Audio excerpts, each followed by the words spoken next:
on a actuellement avec nous Yuki Takanami, éditrice chez les éditions Kana. Bonsoir Yuki.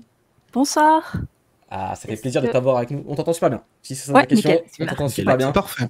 C'est super cool. Et maintenant, tu es streameuse, j'allais te dire, je te l'ai déjà dit hier, avant-hier, donc on va en parler d'ailleurs de ça. Donc, t'as l'habitude maintenant. Mais non, on vient de commencer. Oui. Allez, ça fait que quelques lives, donc je suis très très loin d'être streameuse. Ah, je plaisante. Je plaisante évidemment. En tout cas, on est très heureux de t'avoir avec nous ce soir. Merci pour l'invitation. Et merci à toi d'être venu. On va parler de pas mal de choses aujourd'hui, principalement de Death Note parce que c'est un peu le gros sujet du soir, mais on va parler également de toutes les nouveautés et les news qui tournent autour de Kana. Et on les a vues dans les news un petit peu plus tôt dans l'émission. Il y a beaucoup de choses vous concernant en ce moment, donc c'est plutôt cool que vous... Ouais, j'ai vu que vous aviez pas mal de questions à me poser. Effectivement, là je pense que c'est possible. Ouais, 2-3 trucs, ouais. C'est le cas de le dire. Est-ce que tu peux peut-être te présenter d'abord, un petit peu pour ceux qui ne te connaissent pas forcément dans le chat? Ouais.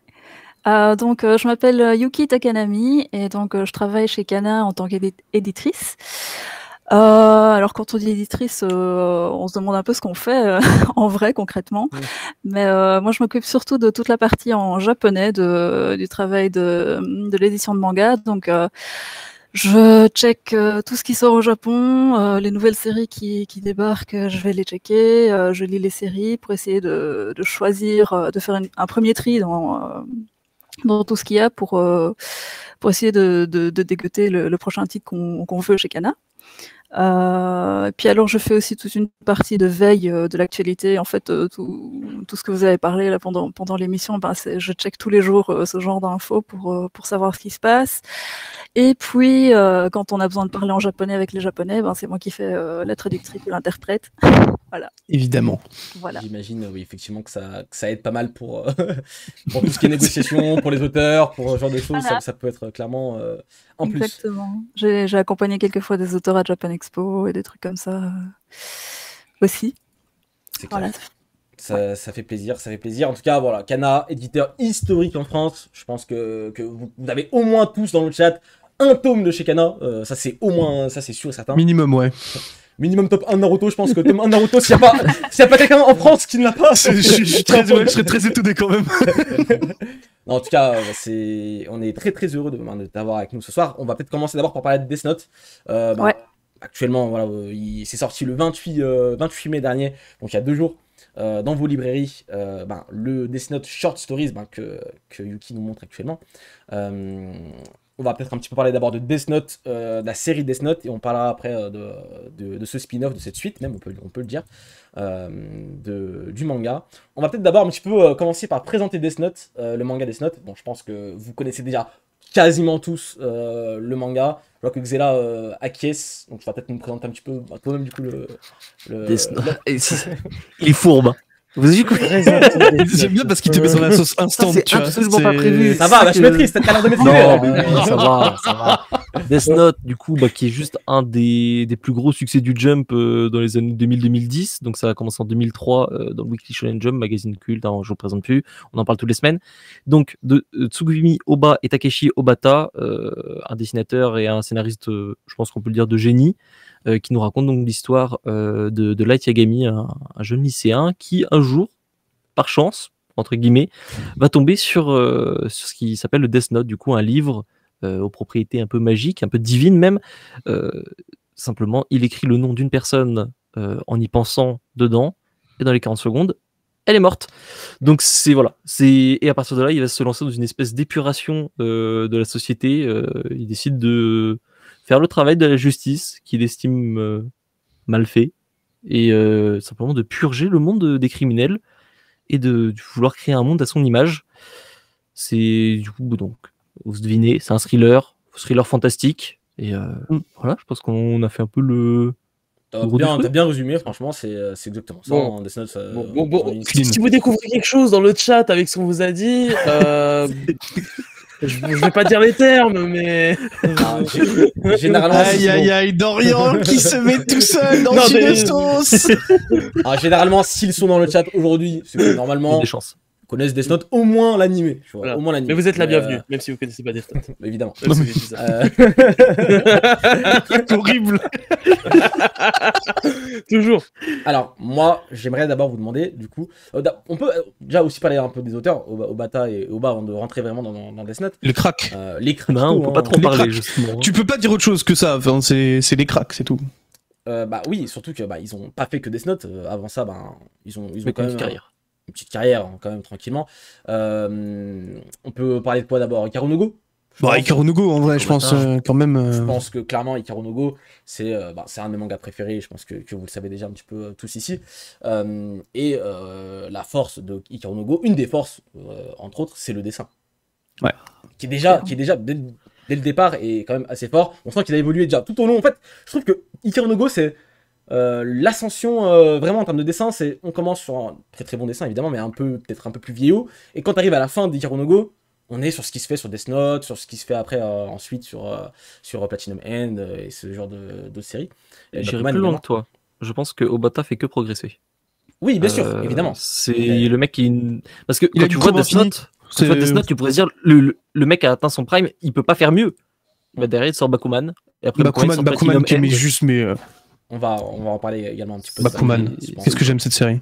c'est un Même truc, si il adapte son style d'une série à l'autre. Oui. Parce que Oui, bien on sûr, voit bien une sûr. belle différence entre C'est Bakuman et Death Note. On voit qu'il a vraiment changé d'approche et il se met un petit peu il se met au service aussi de l'histoire, tu vois. Il Ouais, change un petit voilà. peu Bien sûr. son trait en fonction, donc ça c'est très fort aussi. Il le fait dans School Judgment aussi. aussi. Où ouais. là, Mm. on le reconnaît, mais Mm. on dirait presque un autre dessinateur, parce que du coup, on est sur un truc qui est un peu plus, pas plus léger, mais voilà, c'est pas le même ton du tout.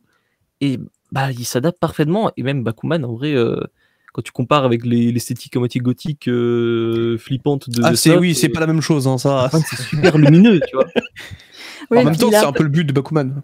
Ouais, il a un peu expérimenté aussi le déformé, comme ça il faisait des angles de vue un peu bizarres dans Bakuman. Et ce qui est fort dans Bakuman aussi, c'est qu'il fait du manga dans du manga, et donc il adapte aussi son style. Et il crée pour les des styles mangas. à chaque C'est fois. Bah ouais. Tellement Ça, c'est fort. super impressionnant. Tellement fort. Ouais, hyper C'est un gros impressionnant. crack, c'est tout. Je peux pas dire autre chose. J'ai que ce mot qui me vient à la bouche. Hein. Je te jure, quand on parle de Bata, c'est terrible.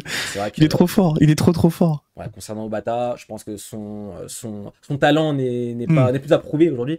Mais Oba aussi également, hein, qui Ah quand oui, même tout à fait. en termes de Au bas, scénario. il n'y a pas grand chose de trucs, il n'y a pas beaucoup de trucs Ouais. à dire parce qu'on sait pas qui c'est déjà. Donc c'est un pseudonyme. Il y a des rumeurs comme quoi ce serait j'ai le nom normalement noté quelque part dans mes notes, Gamo Hiroshi.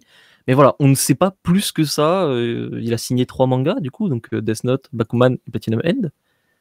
Mais à part ça, c'est lui qui fait tous les storyboards aussi. C'est pas toujours le cas quand dans les duos Ouais. scénaristes dessinateurs. Lui, voilà, c'est pas juste un mec qui écrit l'histoire, ou parfois un mec qui écrit juste les premières lignes d'une histoire, comme ça peut être le cas dans certains mangas. Non, là, le mec fait vraiment, c'est pas la majeure partie du travail, mais voilà, quoi, il fait vraiment une grosse part du travail de production. Et d'ailleurs, c'est ce qui donne, je pense, un peu ce truc en plus à des mangas comme Death Note ou Bakuman, parce qu'en termes de mise en scène, c'est assez fou. Mm. C'est clair. Et, Ouais, très fort. et surtout que c'est des mises en scène très différentes, encore une fois, parce que je trouve qu'entre Death Note et Bakuman, on a absolument.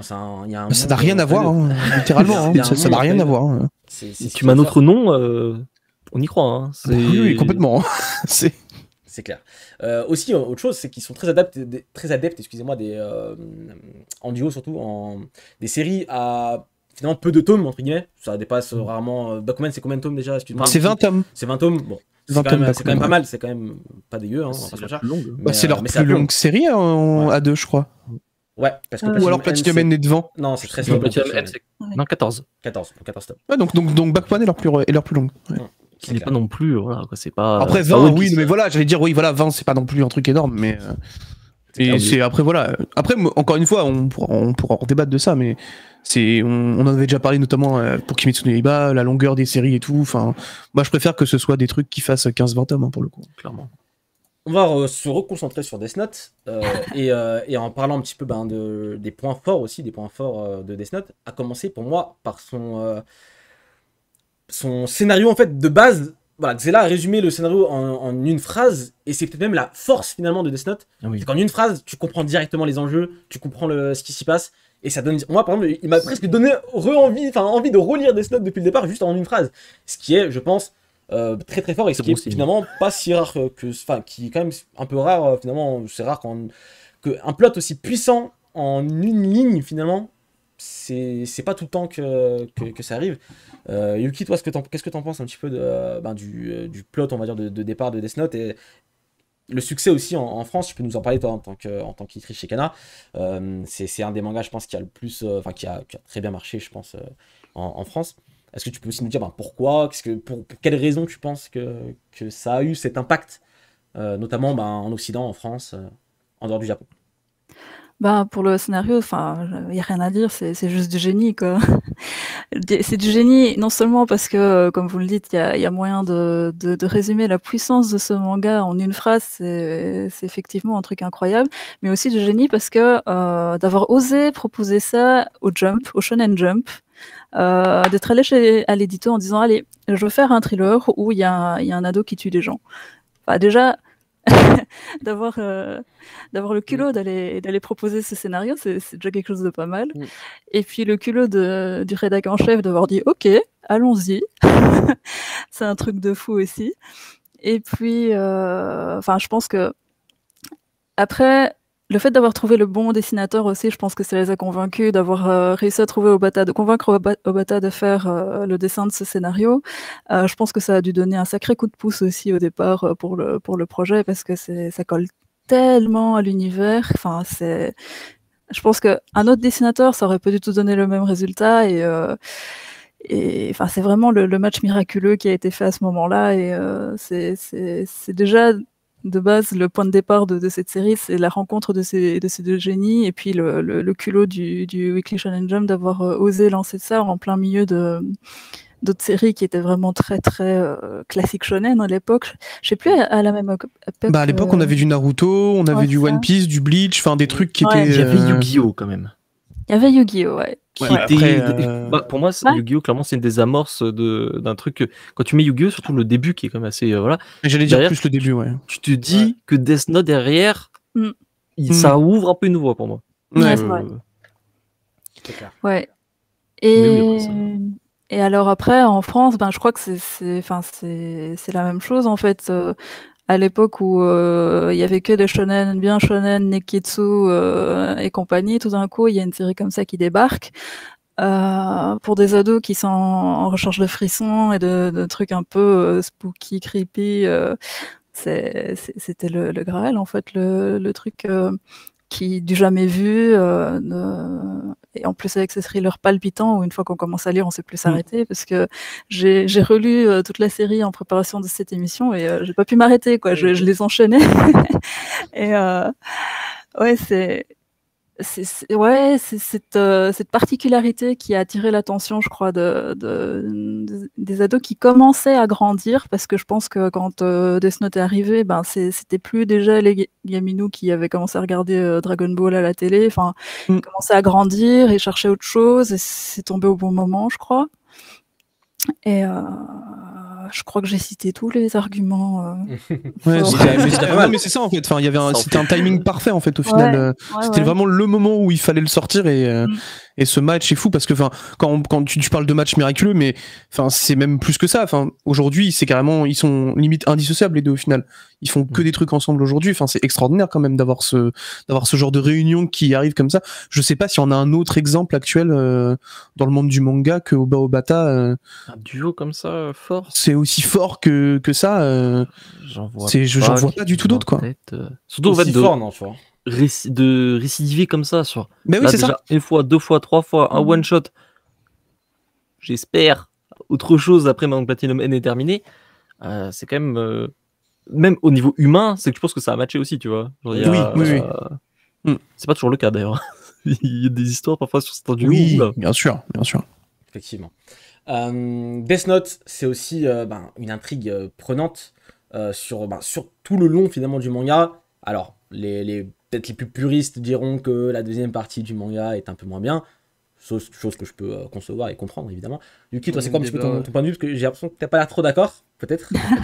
Non, parce que là, je viens de relire et du coup, c'est super frais dans mon esprit. Ouais. Et c'est vrai que quand on découvre la série, ça peut surprendre et ça peut être décevant parce que elle est tellement puissante comme personnage que de continuer après, c'est compliqué, quoi. Donc, Ouais. mais quand on prend un peu de recul, on se dit mais non, mais en fait,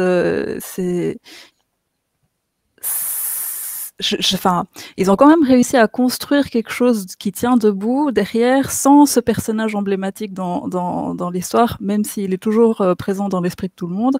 Enfin, non, je trouve que ça continue à être aussi puissant, mais effectivement, c'est différent de la première partie, en fait. Ah bah, C'est presque quasi une autre série, en fait, mais... c'est ce que j'allais dire. En fait, pour Ouais. moi, si tu veux, elle est peut-être, entre guillemets, le problème de Death Note parce que il a tellement marqué les gens, tellement c'est un personnage qui a influencé l'histoire que de voir ce qui se passe à l'intérieur, tu te dis, mais comment est-ce que l'histoire peut continuer après, en fait? Et moi, c'est un truc qui m'avait choqué à l'époque et qui m'avait tué un petit peu sur ma hype sur Death Note. Attention, hein, c'est pas le cas de tout le monde du tout. Hein. C'est juste moi, à l'époque, j'étais en mode, qu'est-ce qui se passe sans elle, tu vois? Ah, ça fait mal parce qu'en fait, c'est un personnage qui est tellement fort et qui, en fait, presque tout Light pendant le 80% de la série se construit en opposition à elle, en fait. Ouais, c'est exactement ça. T'as l'impression que les deux personnages peuvent pas fonctionner ensemble. En fait, si tu veux vraiment faire fonctionner Light, c'est après, justement, c'est dans la partie 2, c'est un des deux camps a entre guillemets gagné. Et du coup, là, voilà, là tu commences à voir ce dont finalement il te parle depuis le début. Parce que tant qu'il y avait cette opposition, bah finalement c'était le conflit. Le conflit est résolu. Donc maintenant, on passe à l'application du plan, un peu le monde dont Light rêve. Finalement, on sait que il va y avoir, ça peut être aussi simple que ça. Mais pour moi, c'est nécessaire. C'est nécessaire d'autant que bah, si tu le fais pas, Ah mais ça avançait pas. Pendant combien de temps, tu vois, Non mais bien sûr. Non mais oui, bien sûr, évidemment. Ultra nécessaire. Et pour le coup, en plus de nécessaire, excusez-moi du terme, moi je trouve ça plutôt couillu. Hein. Quand t'as un personnage aussi populaire, aussi emblématique, parce que finalement il est pas si présent que ça, enfin, entre guillemets, en termes de chiffres, il est pas non plus ultra présent en comparé à Light par exemple. Pourtant il est aussi populaire si ce n'est plus, quoi. Donc c'est... Alors moi du coup j'ai une question pour Yuki, parce qu'en tant qu'on parle de ça, il y avait des grosses rumeurs entre guillemets, mais on n'a jamais vraiment su nous en externe.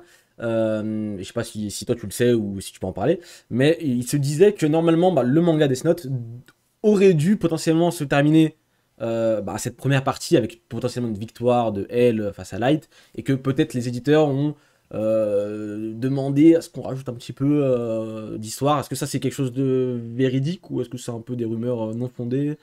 Il n'y a rien eu d'officiel derrière, les auteurs n'ont jamais parlé de ça, donc on n'a pas de confirmation, mais c'est vrai que moi aussi, à l'époque, j'avais entendu ces rumeurs-là. Et ouais, je sais plus si c'était dans... Enfin, il n'y avait pas eu de confirmation, mais je me demande s'il n'y avait pas Oba, à un moment dans une des interviews, qui avait dit, qui avait sous-entendu ce genre de choses. Mais voilà, c'était rien de clair et de... Oui, bien sûr. Oui, bah comme d'habitude sur ce point-là, ils sont très forts. Non, forcément, parce que derrière ça s'est tellement vendu que bon voilà quoi. Oui, bah bien sûr. Oui, bah oui, au final pour eux ils sont en mode bah non, c'était le meilleur choix à faire et puis voilà, bien sûr. Après, il y a le roman, du coup, Elle Change the World, qui prend un peu cette direction-là. Le monde où elle a gagné, et bon, derrière, on sait, il écrit son Death Note, en mode, bon, en fait, Light, c'était juste le seul adversaire à mon niveau que je rencontrerai de ma vie. Donc, bah... Il n'y a plus rien dans ma vie. Genre, le mec dit, bon, bah, dans 23 jours, je meurs, je fais quoi? Et du coup, il part sur sa petite enquête et tout. Le roman, désolé, le roman est super sympa, d'ailleurs, le livre est très beau, je vous le conseille. C'est un très beau bouquin. Il est encore imprimé chez Kana ou pas?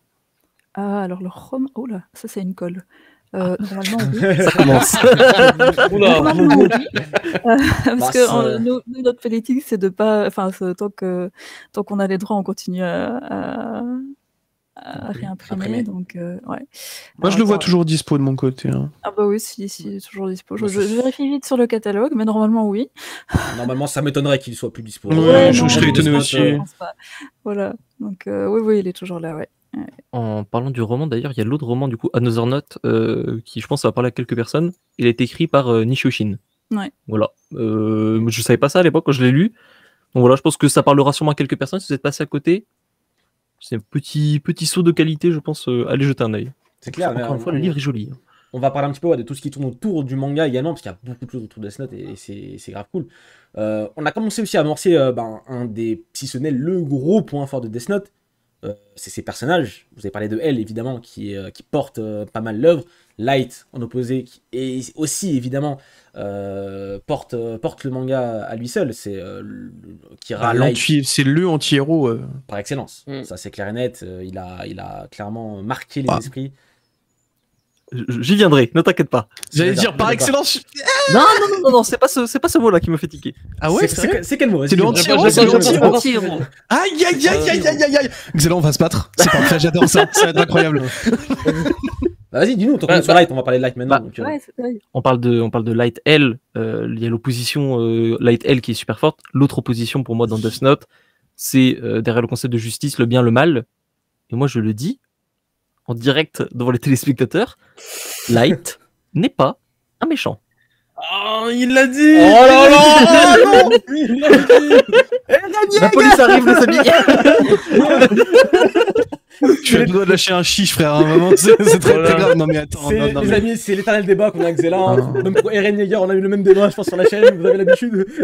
On est évidemment pas d'accord. Même position, exactement la même position. Tu vois, et ben moi, j'écoute aller dire justement le contraire, c'est que Light n'est pas un anti-héros, c'est un méchant. Genre, pour aller plus loin, encore un plus antagoniste. Loin un antagoniste. Certains disent. On pourrait aller jusque là, mais quelque part, c'est aussi le héros, tu vois, c'est l'anti-héros, donc quelque part, tu vois, c'est un peu. Pour moi, le anti-héros est vraiment la bonne différence. Pour moi, c'est le truc, en vrai. Voilà, on se comprend, là, c'était plus pour taquer, mais oui, en termes d'écriture, c'est un anti-héros, parce que le mec a des défauts, il est ultra orgueilleux, oui, bien sûr que c'est un anti-héros. Mais par contre, ça peut pas être un antagoniste, attention, je sens les gens qui disent ça comme si c'était un méchant. Non, vraiment, la définition parfaite, c'est anti-héros, parce qu'il a ce côté où il a quand même de temps en temps des sombresauts intéressants, mais bon, après, il est quand même en mode toi, je t'aime pas. Bon, il a des petites dérives, effectivement. Voilà, quand même, quoi. Son but évident, c'est en fait, il veut faire quelque chose de bien, mais il le fait mal. Il le fait. Non, il le fait pas. C'est pas qu'il le fait mal. Il le fait d'une mauvaise manière. Oui. Pour moi, c'est ça, tu vois. Il y a ce truc où deux poids deux mesures entre la justice et juste faire sa propre loi, en fait. Tu vois ce que je veux dire? C'est pas la même chose. Donc c'est pour ça que moi c'est le débat éternel dans les. De toute façon, c'est le débat Death Note, hein, c'est impossible. Sur les super-héros, bien sûr, aussi, évidemment. Ça, le débat dans Batman, c'est tout le temps le truc qui revient aussi. C'est est-ce qu'il est le mal finalement ou pas? Enfin, c'est un peu il revisite cette question-là sans donner de jugement en fait. Oba réussit à parler de ça sans donner son avis. À lui, et c'est ça qui est assez incroyable. Mais oui, moi aussi je considère que c'est un anti-héros. C'est ça, en vrai. Let's go. Alors, Zela. Le canard a validé. Je suis d'accord, la figure du anti-héros, ça y a pas de problème. Non, mais c'était juste pour... En fait, ce qui est intéressant avec Light, c'est que c'est en fait, notamment dans ce personnage, de savoir si il est un peu cette personne naturellement ou s'il est corrompu par le pouvoir qu'on lui donne, en fait. C'est aussi un sujet très important. Est-ce qu'on peut parler des éléments de l'intrigue un tout petit peu? Je pense savoir de quoi vous voulez que je pense, les amis, qu'il y a prescription concernant Death Note. On peut spoiler normalement. Je pense. Ça spoil allègrement, quoi. Normalement. Et pour l'instant, on a réussi à rien dire. Hein. Alors, pour l'instant, c'est quoi en deuxième partie? C'est vrai qu'on a vraiment bien esquivé, en vrai, pour le coup. Pour l'instant, on évite un peu les spoilers et sur la fin, on pourra peut-être un petit peu en parler plus en détail. Mais... Voilà, c'est un truc léger, mais. Bah, vas-y, c'est un truc léger, en vrai, vas-y. Bah, c'est le moment où j'en parle, où il redevient un peu, comment dire, il ne sait plus comment dire, il n'a plus l'existence du Death Note, et donc du coup il est en mode Kira c'est qui, on va l'attraper, etc. Et donc du coup il est justement de la même façon que elle, quoi. Il redevient juste le lycéen finalement gentil qu'il a un peu de base. Il a cette vision de la justice. Ça devient son meilleur pote, hein. Voilà, il veut appliquer sa vision de la justice, mais justement d'une autre vision. Donc c'est aussi ça qui est très intéressant sur tout ce qui est vision de la justice, les manières de faire, la gestion du pouvoir, voilà, influence du pouvoir que tu as, etc. Effectivement, on a parlé de Light. et de L, qui sont évidemment les deux personnages qui portent le plus l'œuvre. Il y en a un troisième, et je pense que c'est un peu le roi aussi. Pour moi, c'est le roi du manga, c'est Ryuk. Du coup, t'aimes pas les Ryuk, bien sûr. J'avais parlé de Missa aussi, je laisse en mode Ouais, j'ai. Ryuk, je pense qu'il porte aussi pas mal l'œuvre, Le notamment. narrateur, entre guillemets. Ouais. C'est le narrateur, c'est celui par qui tout L'observateur. passe finalement. Ah, c'est celui qui fout la merde, hein, en vrai. Hein. Le faux neutre, Bah. enfin, d'une certaine façon, Ryuk. C'est ça. Ouais. Ryuk, il est très intéressant dans le sens que c'est à la fois l'élément déclencheur de l'histoire et c'est la résolution de l'histoire aussi. C'est-à-dire Tout qu'en à fait, tout ce qui se passe dans Death Note, c'est uniquement de la volonté de Ryuk. Parce qu'à tout moment, il peut dire, bon allez, je me fais chier, on remballe. Et c'est littéralement le dieu. Enfin, c'est le truc même de Dieu, en fait, tu vois. C'est le dieu de la mort. Et c'est encore le cas dans Short Stories, et on va en parler dans quelques minutes. Donc il est toujours présent, toujours là, juste pour s'amuser. Et c'est aussi la touche Juste pour d'humour bouffer aussi dans des le manga. pommes et voir des gens mourir. Ouais, c'est aussi la touche d'humour aussi dans le manga. Hein. Il fait pas mal Encore. d'humour dans le manga. Donc c'est clair, il y a tellement d'autres personnages. On va pas citer tous. Je pense à la bande de policiers, ils sont excellents. Très Le père bon cast, de hein. Light, effectivement. Bon, Missa, après on aime pas. mais Ah, le débat. Oh, l'autre débat, là. Pour le coup, je pense que Missa n'a pas vocation à être apprécié. Parce qu'en fait, juste dans le contexte de l'histoire, qui est quand même, entre guillemets, c'est assez, pas intellectuel, mais voilà, les personnages sont tous très intelligents. Et à côté, t'as Missa qui, bon, voilà, c'est un peu une cruche. C'est pas. Ou alors vraiment, on surestime 1000 fois au bas. Mais il a pas fait ça au hasard. C'est fait exprès qu'elle soit énervante. Et parce qu'en fait, Ouais, je pense aussi. c'est ce côté un peu bébête qui derrière va provoquer des trucs. Et c'est un élément d'intrigue, plus Missa qu'un personnage finalement. Bah, c'est Si tu évident dans le regardes sens bien, où il a quand même écrit un très bon personnage féminin dans Death Note. C'est la femme, j'ai oublié le nom par contre, excusez-moi, le nom de la Ouais, Naomi, voilà, Naomi Naomi. qui est très bon, un très bon personnage aussi également. Donc, Enfin, plusieurs bons personnages féminins. Naomi, Mais pas donc, Missa, Missa, du coup. Naomi, ils ont dû s'en débarrasser trop vite, hein, parce qu'ils l'ont Ah bah oui. tellement bien créée qu'en fait, elle était trop efficace. Et du coup, ils étaient emmerdés par son efficacité et ils ont été obligés de s'en débarrasser. Ah bah, Oba disait ça dans une interview, j'étais morte de rire, j'étais à quoi? c'est peut-être. Alors, j'ai peur de confondre là, parce que Death Note, ça remonte un peu pour moi, mais on parle bien de celle avec qui là était une longue discussion là sur la route. oui, Exactement. Ouais. On est d'accord Avec le que grand manteau c'est noir, peut-être ouais. une des petites faiblesses finalement narratives de Death Note, c'est de créer finalement Naomi qui est un personnage quand même intelligent Craqué. et tout, et qui bon, tu l'as dit, hein, elle s'est fait un peu éloigner de l'histoire, on va dire, d'une manière qui est quand même un peu, c'est un des rares moments où je me dis, enfin là, Bon, du don. En fait, Bon, du don au bas. en fait, justement, moi, je trouve ça très fort, mais à la fois, ça pose un problème, en fait. C'est pas le fait qu'elle soit forte, c'est qu'en fait, le fait qu'elle soit aussi intelligente, aussi impactante dans l'histoire, ben, ça donne beaucoup moins d'impact à elle, en fait. C'est justement elle qu'on présente comme le meilleur, etc. Et qu'en fait, il y a, je vais pas dire elle est random, mais quasiment, en fait. Et qu'en fait, ben, c'est un autre bonjour, je suis meilleur que elle. C'est un peu ça, quoi. non, mais il fallait clairement s'en débarrasser. Hein. C'est un personnage problématique. Mais la manière dont c'est fait, j'ai un peu tiqué, moi. Ça fait un peu facile, entre guillemets. Ouais. Et bon, d'ailleurs, des petites facilités comme ça, il y en a quelques-unes dans Death Note, hein, mais Ah ouais, en soi, si on commence pour à moi, ça ne nuit pas au truc. ça ne nuit jamais. En fait, ouais, il y a des facilités, mais c'est jamais si choquant que ça finalement. Tu te dis, ça te sort pas du récit non plus, je trouve. Donc on pardonne, parce qu'en vrai, il y a une histoire tellement finalement simple sur le papier. Et encore une fois, je rappelle, en fait, C'est grâce à ça. que je voulais dire, c'est que l'histoire de base est simple, ça se tient en une ligne et ça donne envie, c'est très vendeur directement. Et en fait, c'est très complexe derrière. C'est ça qui est pour moi très très fort dans Death Note. J'aimerais qu'on parle également, du coup, j'avais déjà un petit peu amorcé, Yuki a commencé un petit peu à amorcer la chose, du succès, notamment en Occident, parce que certes au Japon c'est un succès monstre, mais en Occident, dont en France, c'est tout simplement aussi un des mangas Ça l'est tout autant. les plus connus aujourd'hui. Tu dis Death Note, tout le monde connaît Death Note, je Voilà. pense. Donc c'est pour vous, c'est pour quelle raison quelque part? Est-ce que c'est parce que ce serait dans un monde assez ancré dans lequel pour moi je dirais c'est un monde très terre à terre, le monde qu'on connaît, le monde dans lequel on vit, avec des petits sursauts de évidemment t'as Ryuk, t'as les dieux de la mort, t'as le Death C'est Note. du fantastique. Exactement. Donc est-ce que c'est pour vous, ça c'est peut-être une des raisons? Qu'il y en a d'autres? Bah, Vas-y. Moi, je pense qu'il y a aussi de base où je trouve que le public français est très enclin vers tout ce qui est enquête policière et autres depuis toujours en fait au final, tu vois, aussi bien dans les romans. Enfin, moi je me rappelle que même à l'école, j'ai été bercé par des trucs de Sherlock Holmes ou des trucs comme ça, tu vois. Donc moi quand j'ai vu qu'il y avait un manga qui se tournait autour d'un thriller un petit peu sympa comme ça, bah j'y suis allé très vite direct en fait, parce que moi c'est un peu ce que mes potes m'avaient dit. Ils m'ont dit ouais, c'est une grosse enquête policière et tout. Je fais bah attends, si c'est un truc comme ça, j'achète, tu vois. Et puis après il y a eu l'animé et tout. Enfin, vraiment, tout a été fait pour que à un moment tu kiffes Death Note en France en tout cas. Je La trouve. VF de l'animé d'ailleurs, Ouais. qui est excellente et je pense que ça a bien aidé aussi. Surtout en fait, une VF un peu, je pourrais dire mauvaise, mais voilà, un peu comme ce qu'on a pu avoir sur certains trucs du Club Dorothée ou même Naruto, frérot. Décalé. Ouais, ou même je La déteste VF de Naruto, elle est vraiment pas. Mais bah, tu vois, c'est un truc sur Death Note, tu peux pas te le permettre. Je sens à cause du ton de l'œuvre. T'es obligé d'avoir un truc finalement parce que c'est très sérieux. parce que c'est très sérieux. Et aussi, je pense, le côté un peu international de Death Note. C'est pas ultra japonais. Oui, complètement, oui, je vois ce que tu veux dire. Que ce soit, bah, déjà, t'as le FBI, t'as Interpol, Light, bon, Raito, d'accord, Light, Elle, Killa, même Misa d'une certaine manière, ou Ryuk, c'est des trucs qui sont assez simples, je pense, notamment pour le grand public qui a été particulièrement touché par Death Note. Hein. C'est pas du tout un truc de niche. Même si voilà, il y a des grands succès dans les trucs de niche, Death Note, ça allait chercher son public. Ah bah non, mais moi je me rappelle pour te dire, c'est l'un des seuls mangas que ma mère a lu.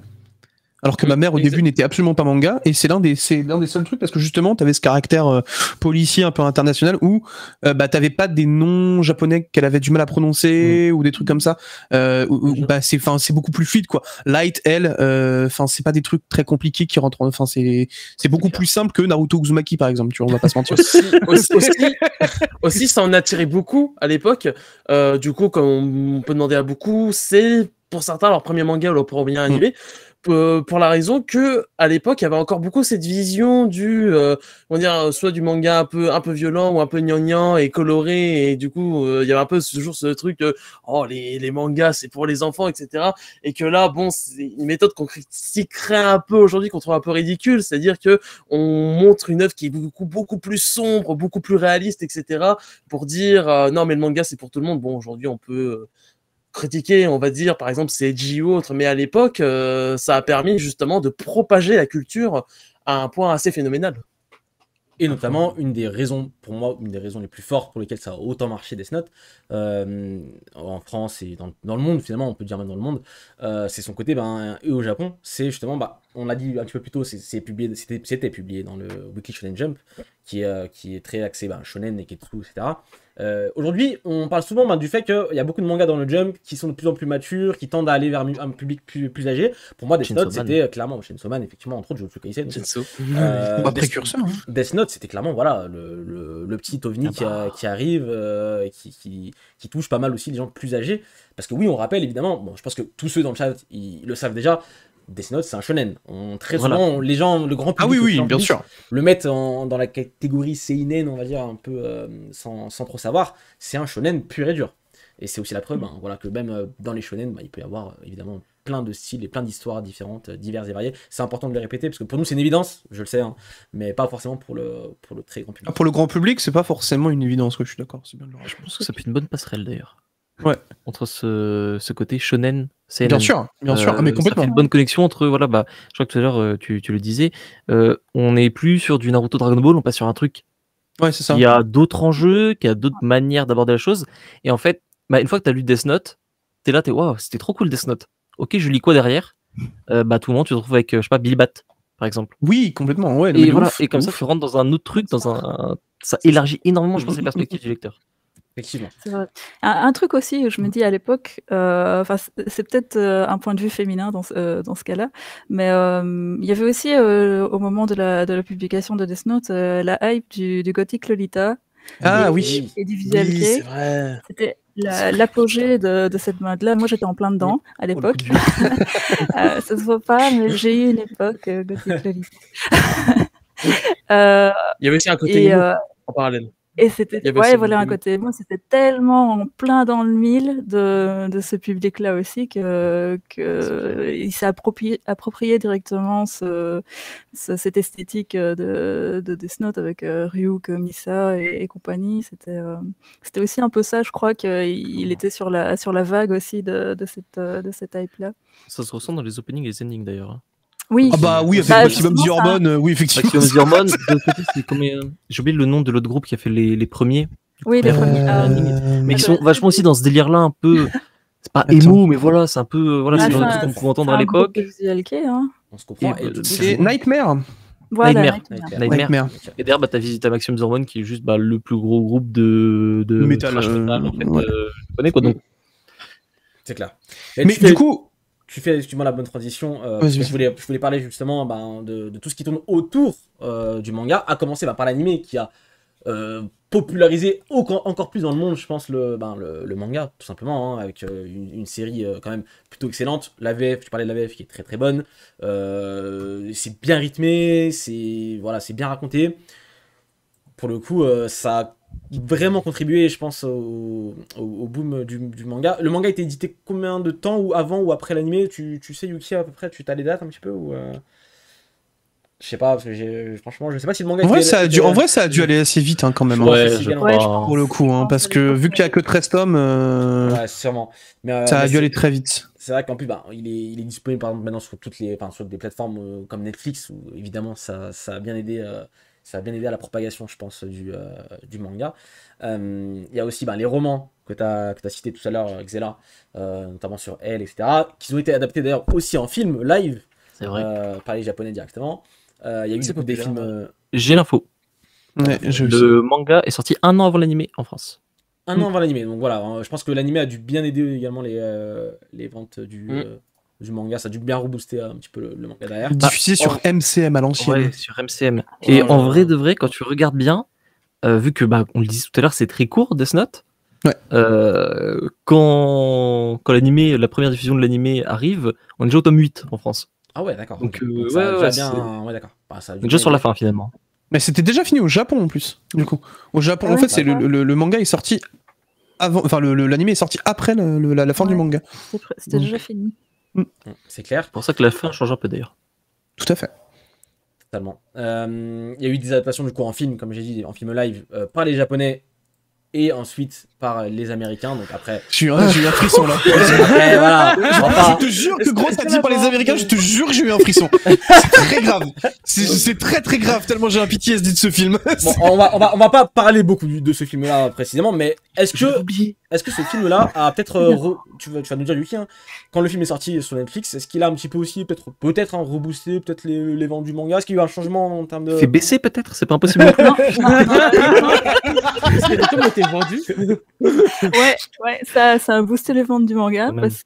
parce qu'il y a tellement de tout le monde qui disait le manga c'est mieux que ils sont allés voir ce que ça donne. Donc au final, ça reste positif. C'était bénéfique pour Kana, donc, Même du bad buzz, c'est bien pour le. C'est terrible quand même. Le film est tellement nul. Regarde le manga. Ok, j'achète le manga. C'est ouf en vrai. C'est ouf Il y a de les dire ayants ça. droit qui sont en train de C'est qu'on reste s'écraser. dedans là-dedans. C'est ouf. Bon, en tout cas, voilà, Death Note, je pense qu'on est tous d'accord pour dire que c'est un succès, un énorme succès mérité. C'est un succès mondial mérité de ouf. Mérité de ouf. C'est un manga qu'on adore et Mm. qui est pour beaucoup, je pense, un des mangas préférés ever de tout le monde. Mm. Mais on est là également aussi pour parler du coup de Death Note Short Stories qui vient de sortir il y a 2 jours de cela en France. Il est beau. Yuki, Qu'est-ce qu'il est beau le tome. il est beau le tome. Mm, Est-ce que c'est tu peux Il est nous magnifique. est-ce que tu peux nous présenter un petit peu ce qu'il y a à l'intérieur? Est-ce que tu peux nous dire un petit peu les différentes choses qu'on peut trouver quand on achète cette suite, finalement, on peut dire, ou ce spin-off de Death Note? Donc c'est un recueil d'histoires courtes. Attends, il y en a combien déjà d'histoires courtes dedans? Il y en a, je crois, 3. 1, 2, Quatre. 3. Ouais. Trois. 3 plus des short stories, comme ils disent. Pour continuer vraiment l'immersion Death Note, si on veut, après avoir terminé les 12 tomes de la série, parce que ça se passe après. Ça, c'est important à savoir. Il ne faut pas lire le short stories avant d'avoir lu la série, parce que sinon, vous commencez par un énorme spoil. Donc voilà, hein, dites à tout le monde, si autour de vous, il y a encore des gens qui n'ont pas lu Death Note et qui veulent acheter short stories, c'est non. Oui, là, c'est- Vaut mieux pas. Tu fais bien de le dire. Ouais. Et donc en fait, il y a 2 gros chapitres qui du coup sont 2 affaires qui se déroulent après la fin de la série. Une première où il y a un nouveau Death Note qui est tombé sur Terre, et du coup, il se demande si Kira est revenu. Et puis, une autre histoire où c'est un petit peu plus sournois que ça, où c'est pas juste un Death Note qui est tombé ou Ryuk qui a déposé le Death Note sur Terre, c'est encore un peu différent, mais c'est une nouvelle zine de Ryuk qui avait envie de manger des pommes et qui revient sur Terre et qui rencontre un humain un peu particulier qui va un peu chambouler de nouveau les enquêteurs et le monde entier. Hein. J'essaie d'en dire un minimum tout en essayant d'être intéressant. Franchement, tu le fais très bien. Non, mais c'est bien, c'est bien. C'est franchement inattendu comme histoire, je trouve. Moi, je m'attendais pas du tout à ça quand on m'a dit qu'il y aurait un nouveau chapitre de Death Note. J'ai été bluffée. Et puis, on a 2 petites histoires sur elle. Il y a une histoire. Ouais, il faut pas en dire trop non plus. Deux micro-histoires qui sont centrées sur elle, donc c'est intéressant pour approfondir un peu le personnage. Et puis, à la fin du bouquin, on a le fameux épisode pilote, enfin le chapitre pilote de Death Note qui nous montre un peu le début des aventures de ce cahier de la mort. Et alors, entre tout ça, il y a un petit interlude avec des Young Coma où c'est complètement what the hell. Donc, ça aussi, c'est marrant. Ryuk est totalement tourné en dérision. Donc, voilà. Donc, en tout cas, voilà, un bouquin, il y a pas mal de choses à lire, je pense, à mon avis, quand on est fan de Death Note, c'est un must. Hein. Clairement, c'est un must-have à avoir. C'est quand même fou de se dire qu'on a encore du Death Note des années après. C'est ça. Un truc de ouf. Et je suis trop fan, j'adore. Mais... C'est sorti l'année dernière, le one shot, donc avec. Ouais, c'est ça, en février 2020. Et c'était en fait à l'occasion de l'exposition Obata qu'ils ont fait au Japon. Et en fait, les planches de ce nouveau chapitre ont été exposées en avant-première dans l'expo, et puis ensuite publiées dans le Jump Square. Donc c'était quelque chose de très très particulier en fait à la base. Et d'ailleurs, c'est ce qui m'avait fait télécharger Manga Plus. Parce que c'était dispo sur Manga Plus. Et c'est ce truc-là qui m'a fait switch dessus. C'est vrai. Juste, c'est vrai. Non, mais c'est incroyable. Et Xela avait commencé à le dire très brièvement, si vous avez entendu, c'est que c'est certes un spin-off, ou même on peut dire une suite, parce que ça se passe c'est une vraie suite en vrai. Oui, c'est une suite, on peut le dire, de Death Note. Mais c'est tellement intelligent. C'est tellement intelligent. On aurait pu se viander. Franchement, ils auraient pu revenir et se viander, et ça m'aurait énervé, tu vois. Mais là, c'est trop malin en fait. Le chapitre de l'histoire, je crois qu'il l'appelle Akira, comme ça. Bref, Akira, c'est ça. Akira. C'est ça. Et encore une fois, on va pas trop spoiler, on va en parler brièvement, mais sans trop rentrer dans les détails. Mais il utilise le Death Note d'une manière totalement différente de Light, mais d'une manière tout aussi intelligente. Et je vous laisserai découvrir comment et pourquoi et comment ça se résout à la fin. Et très moderne aussi. Et très moderne, oui. Effectivement. Ils se sont vraiment mis sur...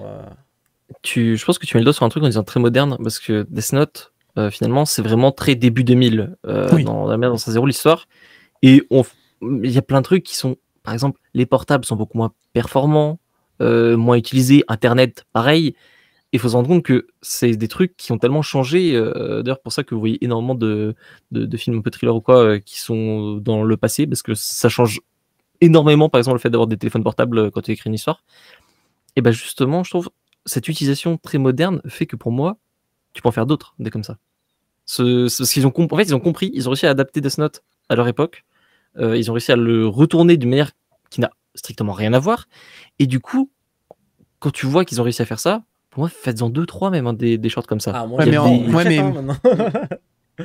mais ça, après, encore une fois, c'est compliqué à dire. Est-ce qu'ils ont encore envie aussi de le faire, tu vois? Est-ce que c'était pas juste en mode, on sait que les fans, ils ont trop attendu ce truc-là, ils voulaient le voir, et on en fait un dernier, histoire de vraiment dire, allez, c'est le dernier Sayonara, tu vois?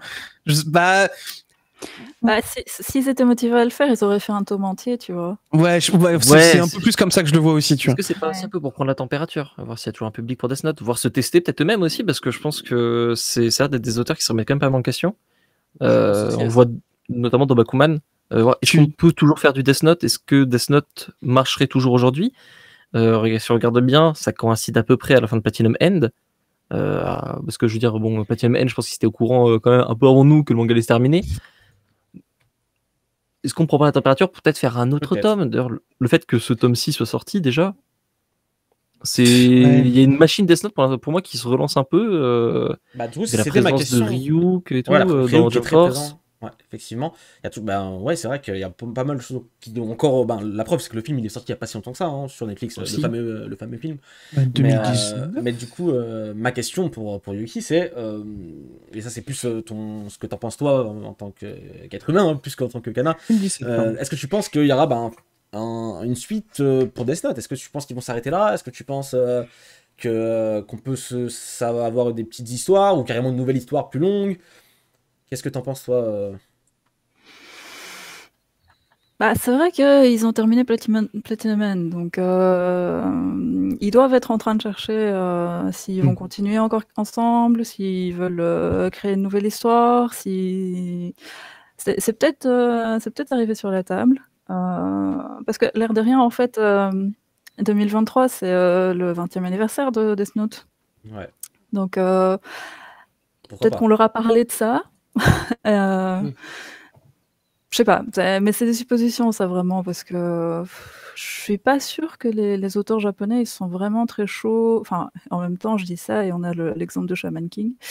Mais bon, lui, c'est encore un cas. Après, je vais dire, c'est quand même vachement un cas à part, quand même. C'est un spécimen, lui. Hein. C'est quand même un sacré phénomène sur ce truc-là. Ouais, et j'ai l'impression que Obata, lui, il aime bien passer à des choses différentes. Bah, c'est différente, ouais. Ouais, c'est ça. Donc, je suis pas sûre que côté Obata, il est. Oh, mec, on est quand même passé sur du Bakuman Platinum après. End. Tu vois? Bah, Platinum ouais, mais. End. Ouais, mais en fait, moi, si tu veux, moi, ça ressemble plus à potentiellement un pattern qu'autre chose. Genre une Oui. histoire sombre, une histoire fun, une histoire sombre, une histoire fun, une histoire sombre, une histoire fun. Tu vois, c'est plus comme ça que je pourrais le concevoir. Plutôt C'est que de sombre se un dire- Bakuman, hein, crois pas, hein, c'est la rue. Non mais comment il me Voilà. dit ça? C'est la rue, il m'a dit. Non, par contre, là où il a pas tout à fait tort, je pense que Bakuman à écrire pour Oba et Obata, c'est peut-être le plus éprouvant, hein. Émotionnellement et tout.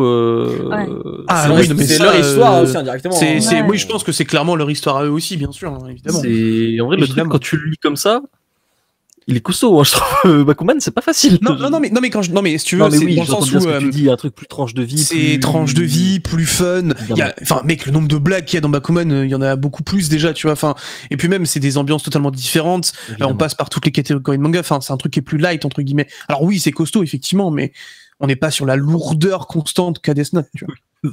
Heureusement, parce que- Parce que sinon, ce serait inquiétant. Hein, par contre. Bon, les amis, on a parlé pas mal de Death Note, on a dit un petit peu beaucoup de choses. Voilà. On peut encore en dire beaucoup, hein, clairement, mais c'est clair qu'on va peut-être s'arrêter là. En tout cas, on vous conseille vivement, si vous êtes fan de Death Note, de foncer Achetez-le. acheter Short Stories et vous allez vous régaler. Et ça, Il y a un très beau vernis sélectif. Oui. Qu'on ne voit pas d'ailleurs sur vos previews à la base, et je trouve que Bah, c'est une c'est- super bonne idée de l'avoir rajouté sur. Enfin, on peut le voir là à ta caméra. Je sais pas si tu peux le tourner un petit peu, mais on voit qu'il y a une écriture en vernis que je trouve du plus bel effet dessus et qu'on ne voyait pas du coup sur les previews à la base. Et je trouve ça très cool d'avoir ce genre de petits trucs. C'est des petits détails que je trouve trop bien sur des mangas comme ça. En fait, c'est simplement parce qu'en preview, c'est très très difficile à rendre. Bien sûr. Donc voilà, c'était la surprise. C'est clair. Bon, en tout cas, ils nous ont régalé hein, pour Death Note. C'est une de leurs très grosses séries, donc c'est normal aussi que vous la chouchoutiez, je pense. Ah, on a tanné la Shueisha avec ça. Hein. On les a emmerdés. Et vous avez dit Les mots sont durs. Non, mais toutes les semaines, on était là. Et alors, vous avez des nouvelles pour le recueil Eh ben, tu parles de recueil, ça tombe bien, parce que c'est ma transition toute trouvée, parce que je voulais, on va arrêter pas de Death Note, du coup, on va passer plus On va à en parler, vos autres actus. Il y a un recueil qui arrive incessamment sous peu chez Kana, et il s'agit bien sûr de Lupin the Third. Enfin, je veux dire, après Merci. tant d'années. Merci Kana. Merci Kana, c'est clair et net. Moi, c'est une des licences de mon cœur que j'attendais de voir enfin en manga Monkey Punch enfin en France. C'est chez Kana, ça arrive en août. Est-ce que tu peux nous en parler un petit peu pourquoi maintenant, pourquoi cette série, pourquoi, enfin, je veux tout savoir, ça m'intéresse vraiment. Pourquoi un recueil? Et pourquoi commencer par ce recueil-là aussi également? Pourquoi ce recueil? Pour expliquer ça, il faut commencer par l'histoire. Non, parce que en fait, Monkey Punch, ça fait depuis super longtemps que Kana veut le publier. C'était depuis Yves Schlierf qui a fondé la maison, et puis Christelle qui a été rédac en chef de Kana pendant longtemps. Elle a essayé d'obtenir la série. On a fait, je sais pas combien de fois des offres auprès de Laftabasha et Monkey Punch pour essayer d'obtenir les droits de publication. Donc, on a persévéré, on a insisté, mais à chaque fois, l'auteur nous disait non, non. Non, il y a une raison à ça? Ah ouais, l'auteur vous disait non, c'est ouf. Ah ouais, c'est l'auteur qui pas voulait pas. Ouais. Non, C'est c'était étonnant. l'auteur parce que c'était encore de son vivant hein, qu'on faisait. Bien des sûr. offres. Ouais. Et non, c'est l'auteur qui voulait pas. Alors, les détails, il nous donne rarement les raisons. Ouais, les raisons, on avait juste le nom et voilà. On a même à un moment fait des offres pour les spin-offs en se disant bon bah s'il veut pas l'original peut-être les spin-offs et là il nous a dit là on a eu la raison, il nous a dit ah non je veux pas que une autre version de Lupin que celle que j'ai dessinée soit publiée à l'étranger donc non. Donc ok, on s'est dit ok. Mais attends, mais du coup c'est comme une quoi? Ah ouais, non mais j'étais sûr que ça allait être Ça la boucle. fonctionne pas. L'original, non. Le nouveau, non. Non, j'irai même plus loin, Le spin-off, non. L'original, non. L'original, non. Le spin-off, non, parce que vous n'avez pas publié l'original avant. Oui, voilà. C'est exactement ça, c'est original. Et donc, la suite de l'histoire, s'il te plaît, ça nous intéresse, Ouais. ça m'intéresse c'est grave intéressant, vraiment. Donc, Du coup, on s'est dit, bon, et si on essaie plus court, donc les best-of qui sont sortis, on a fait des offres sur tous les best-of qui sont sortis, et c'était non, non. Et puis... Vous avez dû vous marrer hein, pendant les réunions. Ah oui. Et je crois que c'était au moment où on a fait l'offre pour le dernier best-of, qui est la dernière version du best-of qui était sortie. À un moment, il a fait bon bah puisque vous insistez, si vous sortez tous les tomes de toutes les séries Lupin, peut-être que je dirais oui.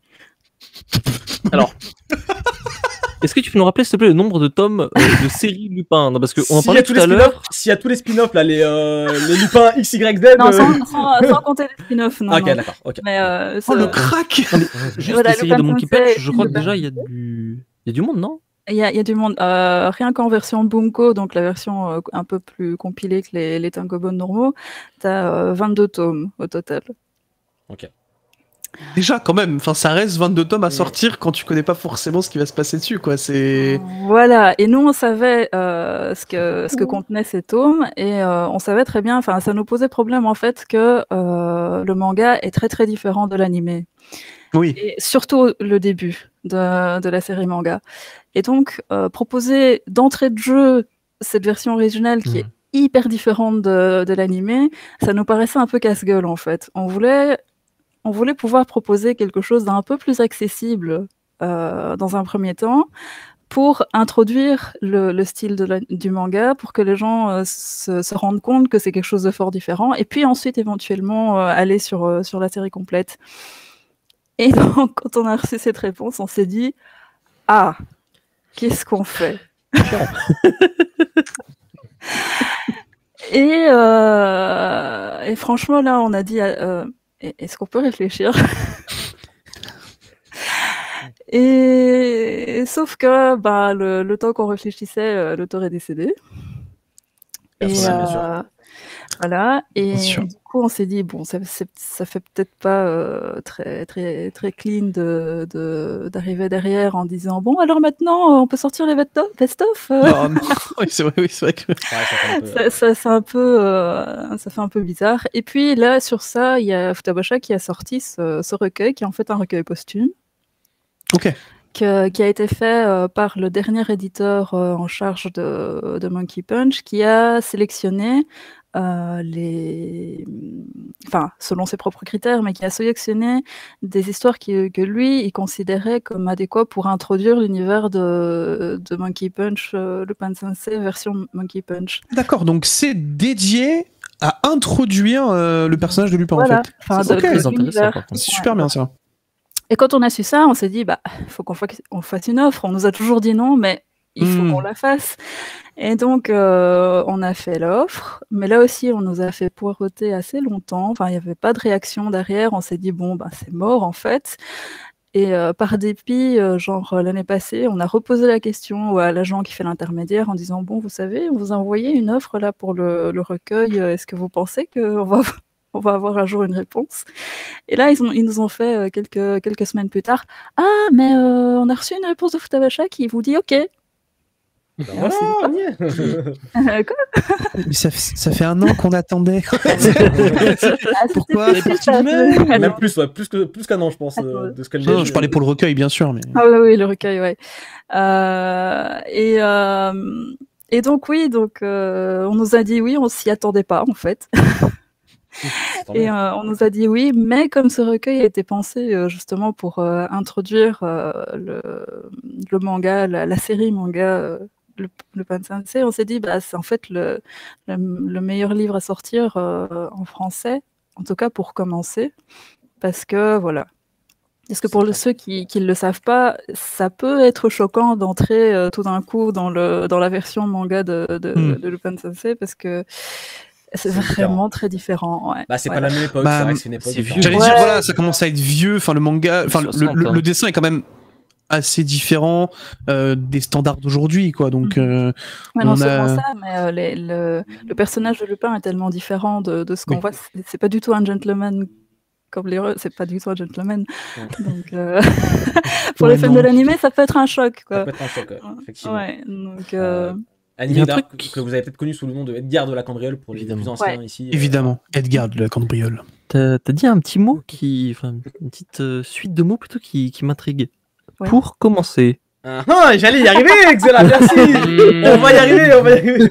Alors évidemment, un recueil, c'est très bien pour introduire et c'est là, franchement, vous avez fait un bon choix. Maintenant, la question, Oui. c'est introduire quoi? Est-ce que vous voulez introduire du coup la série complète en France, ce que j'espère évidemment. Est-ce que tu peux nous en dire plus? Est-ce que c'est quelque chose d'envisageable en tout cas chez Kana? oui, c'est tout à fait envisageable. On n'a pas fermé la porte parce qu'on sort le recueil. C'est pas pour ça qu'on a abandonné l'idée de sortir la série entière. C'est plus, comme je viens de l'expliquer, comme on sait que c'est différent, comme on sait que ça peut être compliqué côté dessin, on veut voir un peu comment ça réagit. Oui, c'est vraiment pour prendre la température, ce recueil, en fait. c'est ça. Ouais, c'est ça.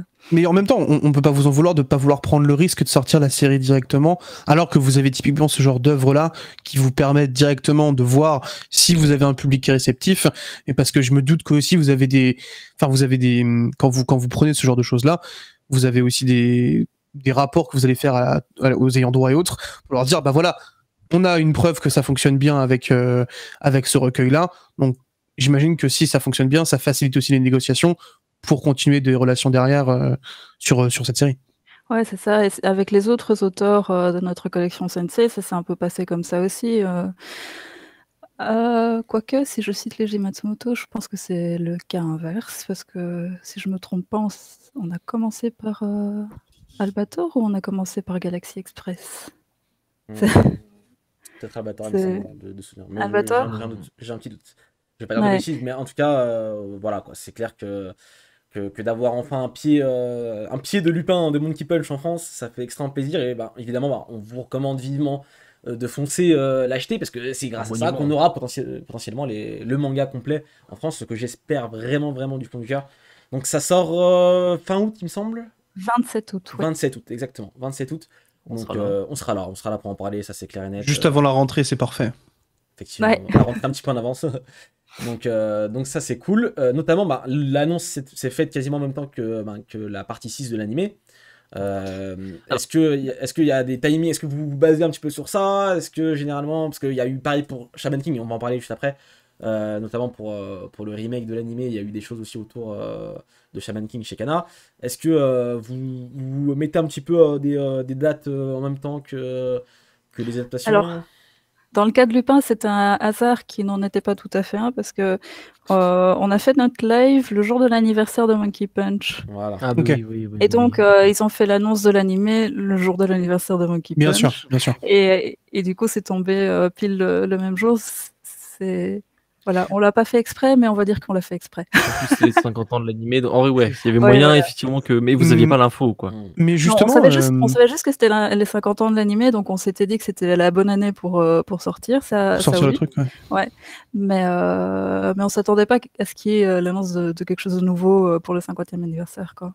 Est-ce que aussi, par exemple, le succès pour le dernier film de Lupin qui est sorti en France, qui a étonnamment plutôt bien marché pour un film d'animation dans les salles. Est-ce que ça a aussi participé potentiellement à continuer de vouloir garder Lupin en tête chez vous, parce que je pense que ça vous permet aussi de commencer à jauger potentiellement ce qui peut ressortir de la licence, bien que ce soit quand même assez différent au final sur le matériel final. Oui, c'est ça aussi qui nous a fait nous retourner chez Futabasha pour demander si bon, alors on peut pas.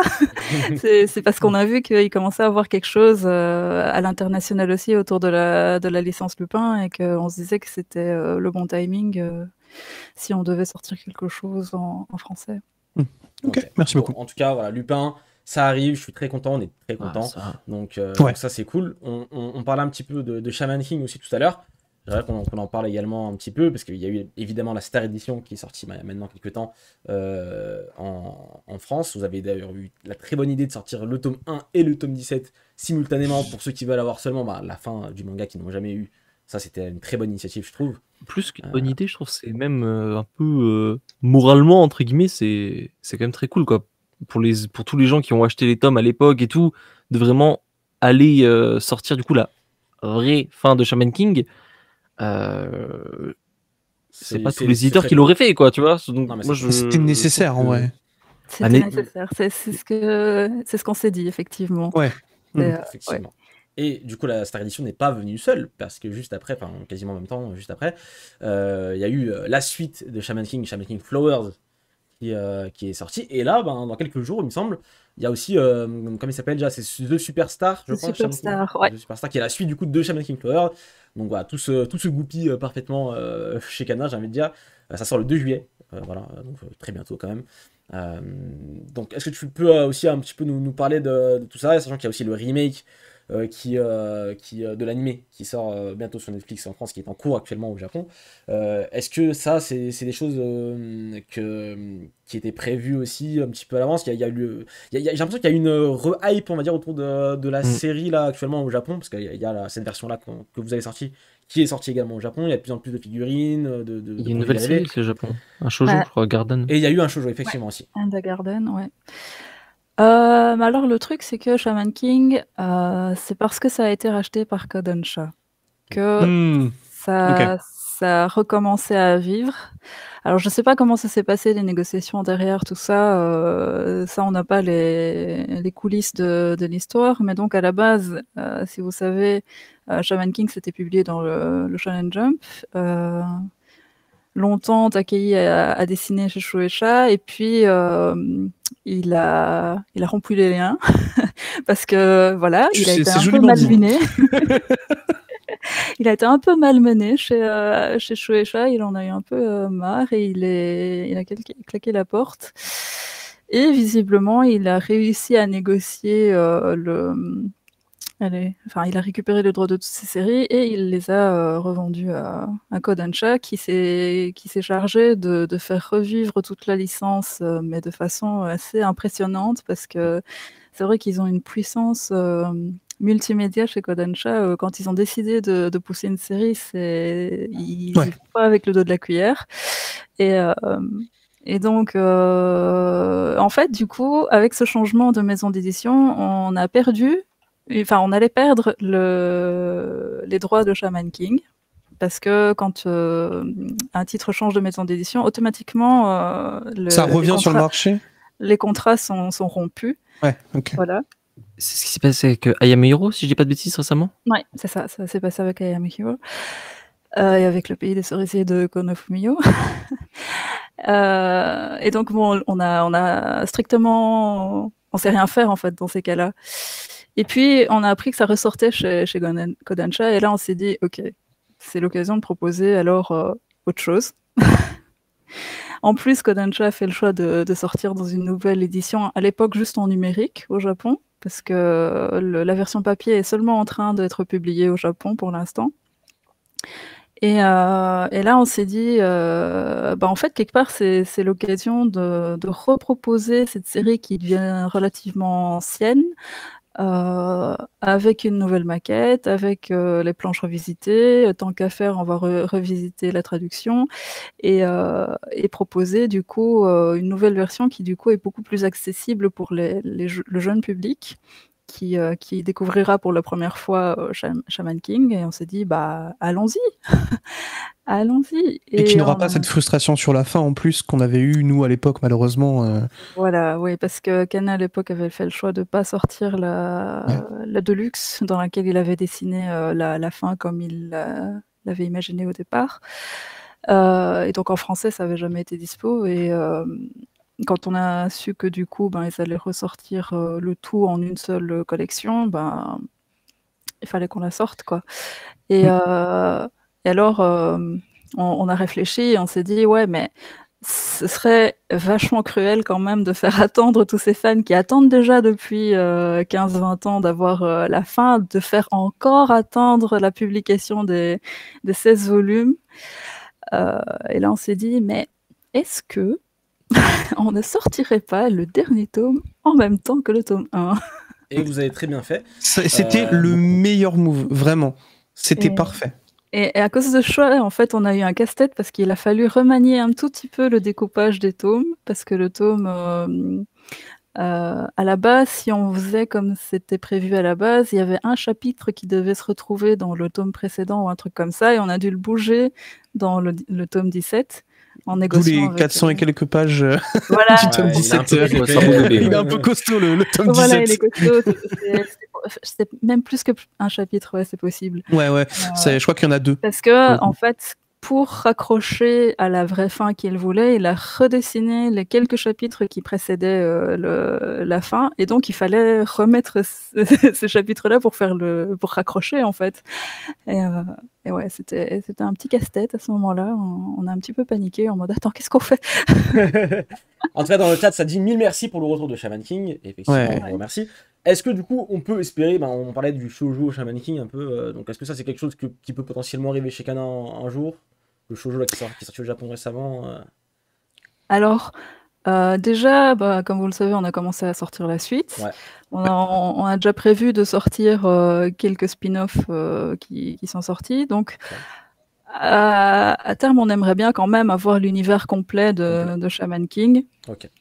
Et, mais bon, on y va étape par étape. Bien sûr, faut pas non plus, Commençons par la série principale, et puis il y a les spin-offs qui vont arriver petit à Et petit. puis, aussi. vous avez quand même aussi remis notamment l'animé sur ADN, qui a permis aussi quand même de, Oui. de recréer une petite hype.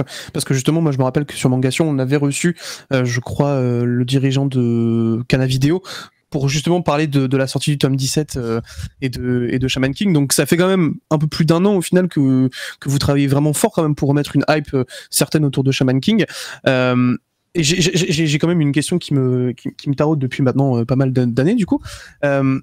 On sait qu'aujourd'hui vous êtes sur l'édition Star, donc du coup de Shaman King, mais est-ce que du coup l'édition Kanzenban ne vous a jamais donc du coup tenté? Parce qu'on sait qu'aujourd'hui les éditions perfectes, comme on les appelle en France, c'est quelque chose qui motive aussi beaucoup les gens. Alors, il y a un problème avec Shaman King, c'est que la Deluxe est sortie chez Shueisha. Ah bah oui.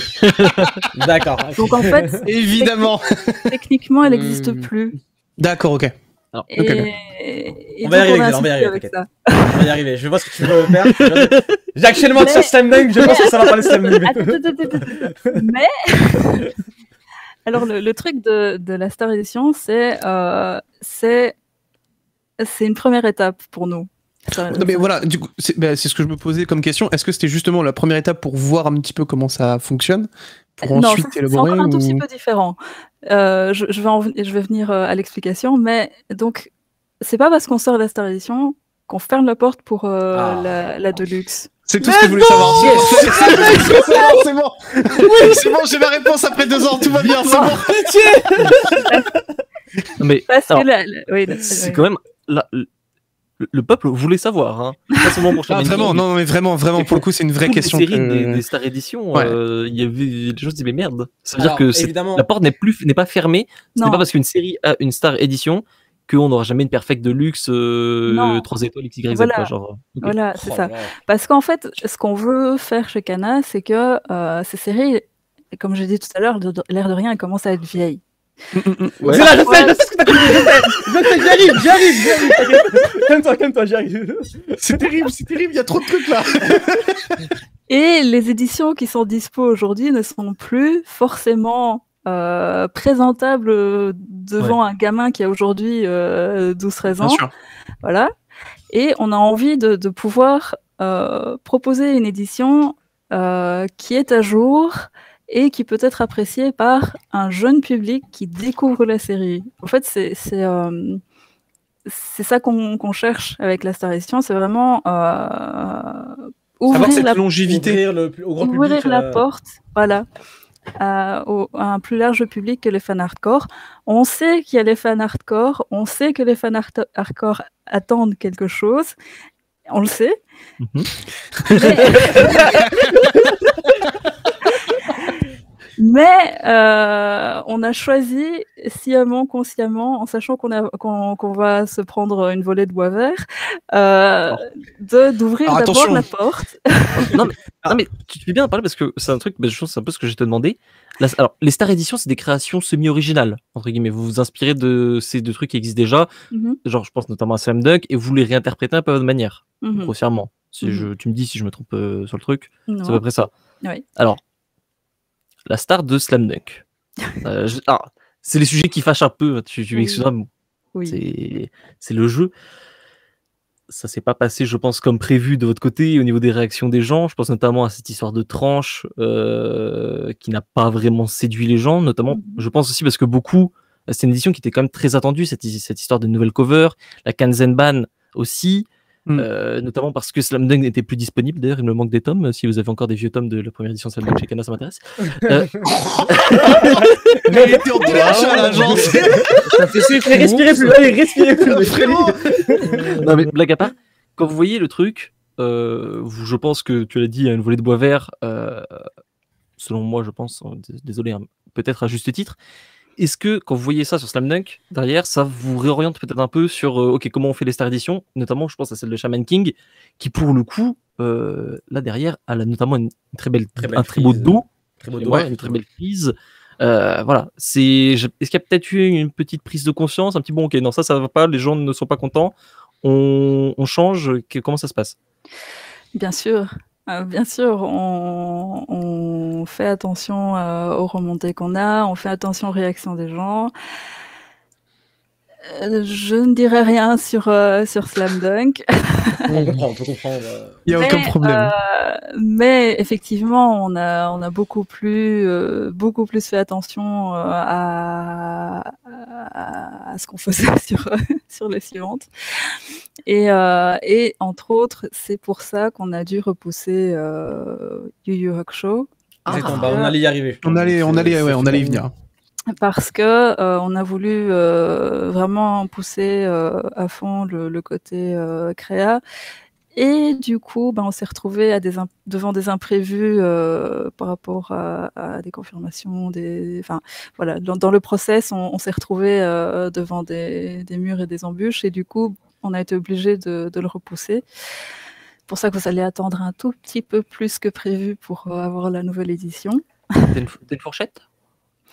Alors, la fourchette, les amis, la fourchette. Ça marche, c'est quoi? Vous deux, vous êtes vraiment horribles, hein. C'est terrible. Je suis journaliste, je fais mon travail. Il faut croiser les doigts, mais on espère qu'on va réussir à tenir fin août. Ok, ça va. Ok, ça va. Oui, ça va. Pas novembre ou ok, c'est cool. C'est Voilà. pas attention. C'est pas une confirmation, c'est pas officiel. Voilà. C'est gravé dans la roche, quoi. Voilà, faut faire attention. Voilà, exactement. C'est pas encore acté, donc je peux pas donner de date précise. Mais est-ce que tu peux peut-être un petit peu expliquer pour les raisons du report? Je sais pas si tu peux, mais précisément parce que je vous dis c'est un petit problème créa. Est-ce que tu peux nous...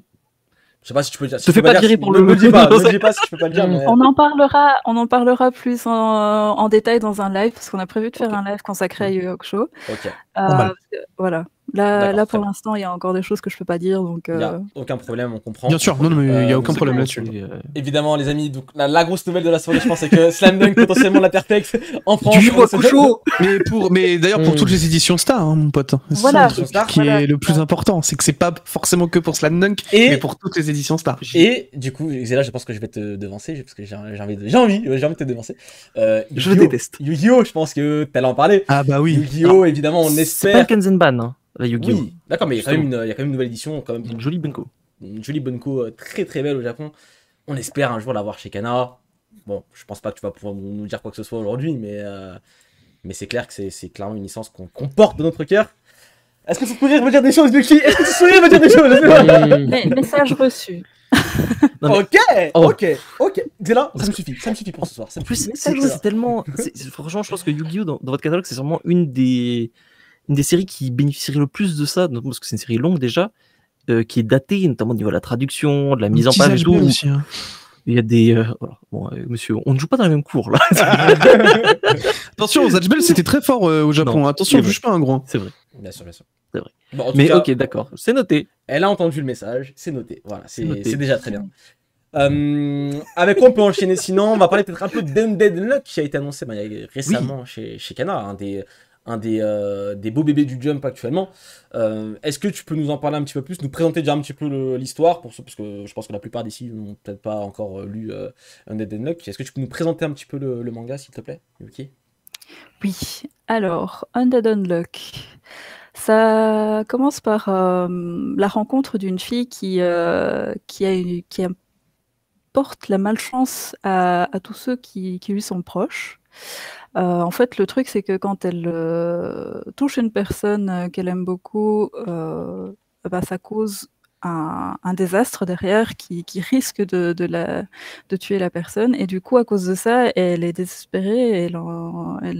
Elle voit plus de raison de continuer à vivre au début de la série. Jusqu'au jour où elle décide de se suicider. Et justement, à ce moment-là, elle rencontre un autre gars qui a une particularité, c'est qu'il est immortel.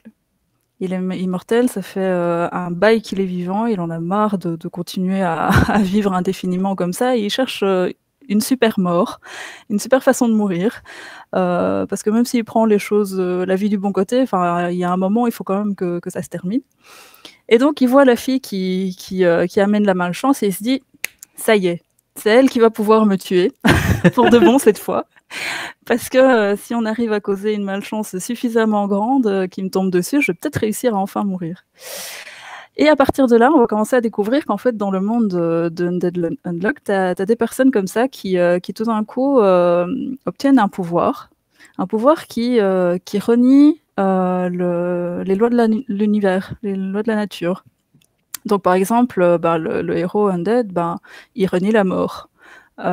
Elle renie la chance et tous des trucs comme ça, et que derrière il y a des organisations qui cherchent d'autres personnes qui ont ces pouvoirs, qui les traquent, et Undead et Unluck vont être un peu poursuivis par cette organisation, et derrière on va voir que les choses vont prendre des proportions de plus en plus grandes et vraiment il y a quelque chose de très étonnant dans le développement de cette série, donc je ne peux pas en dire plus. Bien sûr. Mais c'est vraiment très chouette, et c'est un vrai shonen bien neketsu, très, très solaire en fait, parce que même si le gars il est mortel, il veut mourir, la fille elle amène la malchance, elle fait mourir des gens, en même temps, comme Undead, il prend la vie du bon côté, il est un petit peu en mode ouais, advienne que pourra, et puisque je peux pas mourir, je peux faire des choses un peu dingues, et ça n'aura pas de conséquences sur moi. Et il arrive à communiquer cette positivité à la fille qui était complètement désespérée au départ. Et il y a une dynamique très, très sympa qui se développe derrière. Donc ça, c'est chouette. Et puis les pouvoirs, quoi, c'est des chouettes pouvoirs, tous les annulateurs. Là. En tout cas, on a vraiment hâte de découvrir le titre. Il sort déjà en France en quel mois déjà? Je me souviens plus. Novembre peut-être? Fin d'année? Je me souviens plus. Mais... Septembre. Septembre, c'est demain. C'est demain encore. Ça arrive très très vite. Entre ça et Mission Zakura Family, ça fait deux petits titres du Jump. Que le premier tome de Undead qui va sortir? Ouais. Ou c'est les deux? Okay. Non, Est-ce qu'il y a une raison un peu parce que pour avoir lu un peu la publication japonaise au début, je trouve que le manga change pas mal de ton, tu l'as un peu souligné. On va dire passer ces deux premiers tomes, que le début, en vrai, même tape plus un peu sur la comédie ecchi, le premier tome. Bah, tu prends le premier visuel, hein, qu'on a vu à l'époque. Hein. Enfin, moi, ça y est, moi le premier visuel que j'ai vu, j'étais là, je me dis, qu'est-ce que ça fout dans le Jump, ça? D'accord. Le premier tome. Ouais, mais une fois qu'on a lu C'est ce qui ça. se passe à Oui. l'intérieur, on comprend en fait. Oui, Ouais. tout à fait. Ouais, mais est-ce qu'il y a une raison du coup de pas avoir sorti le Prison? Parce que pour moi, genre, je pense que ce qui en fait casser pour Machel notamment, ça donne peut-être une idée un peu plus globale du titre. Est-ce qu'on n'a pas un risque que les gens s'arrêtent au premier tome qui finalement est pas super représentatif de la série? Dans le cas d'Undead Unluck, on a considéré que non, que le Ok. tome 1 se suffisait à lui-même parce qu'il y a ce ton déjanté, il y a l'action, il y a l'amorce quand même de ce qui va arriver derrière. On trouvait qu'il se suffisait à lui-même.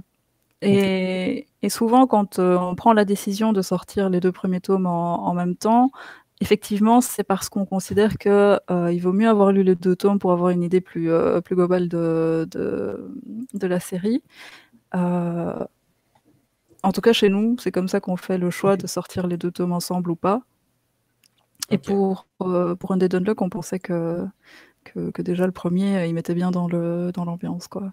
Ok. Ok, Ouais. très très bien. Bon, en tout cas, ça c'est un des gros titres qui arrive en septembre. Il y a tellement de choses dont on voulait parler encore, on a très peu de temps malheureusement. Je pense à Détective Conan, je vais vous dire un petit mot parce qu'il y a le dernier film qui est sorti chez Eurozoom en France il n'y a pas longtemps. Donc, et le Oui, tome allez le 98. voir. Ouais, et le tome 98 qui est sorti aussi récemment, là, mi-mai, chez Kana. Donc évidemment, Conan, c'est une série extrêmement longue. Je peux le concevoir, mais c'est reste un des titres du cœur. Donc c'est chez Kana évidemment. Je voulais qu'on parle aussi rapidement de la collection Life, qui est un de nos collections coup de cœur chez Kana. Il y a Ça, c'est tellement de vraiment titres. chouette que ce soit vous qui le dites parce que ça, c'est vraiment chouette. Alors, Ah ouais. d'ailleurs, la collection Life, je pense que, notamment par ses thématiques un peu et aussi ses titres finalement, on aurait facilement l'idée que c'est une collection présentée sur un public féminin. Mhm. Qu'on soit d'accord, c'est pas le cas. Enfin, C'est peut-être un adulte, pour moi, peu. c'est plus adulte que. C'est plus adulte, ouais, Ouais, je pense c'est aussi, ça. ouais. Quand je vois Euh, Cigarette and Cherry par exemple, c'est moi, mais Just Married aussi, là, que je viens de. que je Just viens de Married, montrer à l'écran, pareil. qui est excellent. Ou la Il y a fragrance. La fragrance, aussi. extraordinaire. J'ai adoré ce titre, vraiment trop bien. Ouais, c'est non, clair. non, c'est la volonté de Live, c'est vraiment d'essayer d'être le plus mixte possible. Bon, on a conscience qu'il y a certains titres qui sont quand même un peu plus féminins que d'autres, Il en faut. mais la vocation de Live, c'est d'être mixte. Donc, c'est pas pour rien qu'on a commencé par Just Not Married, qui justement propose le point de vue des deux. Donc, ouais, c'est vraiment l'intention. Voilà. Dans le chat, ça cite aussi Kowloon, là, qui vient de sortir récemment, Kowloon générique romance. Et End aussi, End, qui est très très bon également. Donc, franchement, il y a de très très très bons titres, je trouve, chez Kana Life. J'ai une toute petite question, Elias, parce que c'est un truc sur lequel je voulais revenir sur quelque chose que tu as dit, Yuki. Tu as parlé du fait que quand vous aviez les droits, vous continuiez d'imprimer. Vu que Zatch Bell s'est arrêté depuis par exemple 2012, est-ce que ça veut dire que potentiellement vous avez plus les droits sur ces séries-là? Ou c'est purement parce que c'était quelque chose qui marchait plus du tout et... Parce que j'ai parlé de Mar et de Zatch Bell littéralement vendredi, et du coup quand on m'a dit qu'il y avait une émission avec Kana, je trouvais ça extraordinaire. Et donc du coup c'était pour savoir un petit peu, est-ce que c'est des séries potentiellement où tu sais que c'est donc du coup un truc de bas de catalogue et donc du coup ça sert plus à rien de les réimprimer, ou alors c'est juste parce que potentiellement il y a plus les droits sur ce genre de choses-là? Si je ne me trompe pas, je pense que Zatch Bell, on n'a plus les droits. Ouais. Parce que Mar, je sais que c'est encore imprimé, pour le coup, parce que je le vois encore notamment à la Fnac ou autre, donc ça je le sais, mais donc du coup je me doutais bien quand même qu'au bout d'un moment pour Zatch Bell, le fait qu'il n'y ait plus du tout rien du tout depuis 2012, il y avait peut-être quelque chose qui fait que quoi. Ouais, je suis plus sûre à 100%, mais je pense qu'on n'a plus les droits. Très bien. Parce que vraiment chez Kana, c'est vraiment notre politique, c'est tant qu'on a des droits, on continue à réimprimer, même si on en vend 100 par année, on les réimprime quand même. C'est beau, Donc, merci beaucoup, incroyable. incroyable, merci C'est beaucoup. trop bien. En fait, tous les Les titres vieilles Kana, séries aussi. ouais, Les donc séries longues, c'est... tous les titres Kana, si vous les voyez pas en librairie, commandez-les parce qu'ils se trouvent dans le catalogue. La manière de vérifier s'ils sont encore dispo, c'est soit d'aller sur le site Kana et de voir s'ils se trouvent dans le catalogue, ou alors d'aller sur Amazon et de vérifier s'il est dans le catalogue Amazon. Et du coup, vous savez qu'ils sont encore réimprimés en fait. Et là, vous pouvez aller commander chez le libraire et il pourra en commander. Donc, même si vous les voyez pas en librairie, ils peuvent être encore dispo. Donc, voilà. Bah, nickel, bah merci beaucoup. C'est Merci super mille fois, vraiment. ce que tu dis, parce que ça montre en fait que genre un éditeur c'est pas juste entre guillemets un marchand de livres, tu vois. Parce que je pense à des séries genre Zeta et Karen Children, Keroro qui sort un tome tous les 2 ans. Je pense pas m'avancer en disant que c'est pas des séries qui se vendent par palette. Et pourtant, bah, régulièrement, particulièrement Zeta et Karen Children, qui est encore une série assez active, il y a des tomes qui sortent régulièrement, ils sont tirés, ils sont disponibles, machin. Les anciens sont toujours dispo. Zeta, c'est 60 tomes, un truc comme ça. Ah, ça commence à taper, hein. Mais moi, je pense même à trop Conan. cool. Conan. Mais oui, mais 98 bah, tomes. Conan, bien sûr. Tu peux bien trouver sûr. le tome, je sais pas moi, 56, tu vois, mais c'est. Bah, non, clairement, bah, clairement, hein. Alors là, actuellement, peut-être qu'il peut avoir certains tomes en rupture, parce que je pense que vous savez, comme le manga est tellement en forme pour l'instant que les imprimeurs sont complètement pris de court. Oui.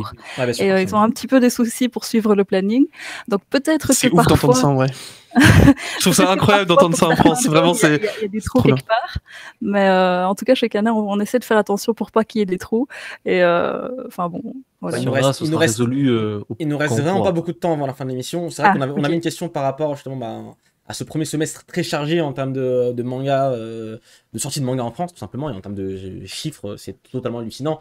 Je pense que chez vous aussi, vous devez halluciner des C'est de statistiques. la folie. Je peux dire rapidement un petit mot dessus. C'est la folie, quoi. En gros, c'est vraiment juste Ah la oui, folie. oui, c'est la folie, c'est incroyable en fait. Ça fait.